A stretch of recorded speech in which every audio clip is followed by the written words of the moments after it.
On a fait une conférence sur la performance des activités en extérieur et avec la question de l'hygiène au travail. Et c'est vrai que l'hygiène au travail, elle est souvent perçue comme quelque chose de très individuel, en pensant que en traitant l'hygiène des personnes, ça va suffire à traiter les questions de santé.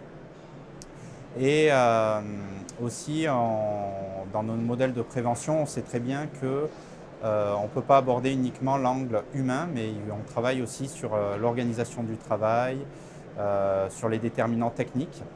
Et c'est vrai que quand on parle d'hygiène, on a souvent tendance à penser que c'est uniquement les individus. Donc dans notre conférence, on a travaillé sur la question de la performance globale.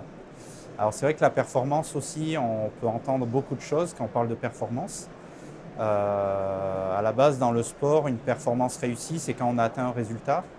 Et on voit que cette définition, elle est très vite en limite. Par exemple, l'équipe de France a battu la République d'Irlande 2-0.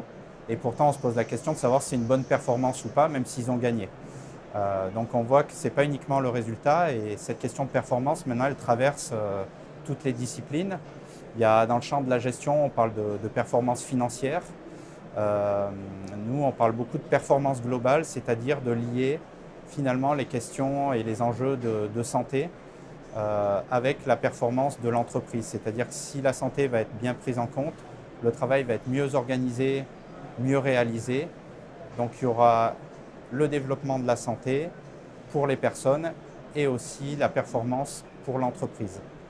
Donc pour traiter cette question, on a travaillé sur 2 exemples et notamment un exemple sur tout ce qui est accessibilité des toilettes pour les personnes dans le jardin espace vert. Donc quand on parle de toilettes, c'est quelque chose qui peut être très tabou, qui peut faire sourire. Et pourtant, on va voir que c'est un enjeu très important à la fois pour les personnes en termes de santé, mais aussi pour l'entreprise.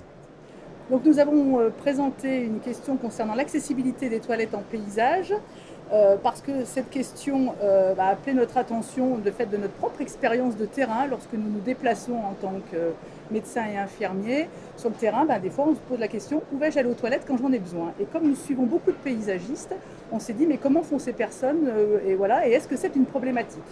Donc nous avons fait un questionnaire et nous l'avons posé à une 90 ouvriers, personnes de terrain. Et il est ressorti que 80% des paysagistes ressentaient cette problématique d'accessibilité aux toilettes comme quelque chose de prioritaire. Parti de là, nous avons complété cette enquête et ça nous a permis aussi d'arriver à la conclusion qu'il y avait des vrais enjeux pour l'entreprise qui étaient des enjeux de productivité, parce qu'il sera simple de comprendre que lorsque quelqu'un a envie d'aller aux toilettes, il est moins productif que lorsqu'il n'est pas accaparé par ce type de pensée. Et puis il y a des problèmes d'image de l'entreprise, puisqu'on voit que la plupart du temps, pour se soulager, les ouvriers vont soit uriner sur la voie publique, soit dans les jardins des clients, etc., ce qui n'est pas forcément génial en termes d'image pour l'entreprise. Et puis donc du coup, on comprend la problématique d'un point de vue de la performance, comme vous l'expliquait mon collègue. Du coup, que faut-il faire? Déjà, il faut en parler, parce que c'est une question qui peut être taboue, qui touche à l'intime, complètement. Il faut prendre cette question en considération dès que l'on prévoit les chantiers, puisqu'il faut l'organiser en amont. Est-ce que je donnerai accès, est-ce que je vais demander à mon client de contractualiser l'accès à ses toilettes? Est-ce qu'il faudra que je prévoie des toilettes chimiques? Voilà, comment prévoir ça en amont du chantier? Et puis comprendre que cette problématique que nous avons travaillé pour les paysagistes est une problématique finalement qui est réelle pour tous les secteurs professionnels qui sont itinérants ou qui travaillent en extérieur. Et donc voilà, il y a beaucoup de choses à faire en le domaine, car c'est vraiment un socle important à toutes les questions de qualité de vie au travail.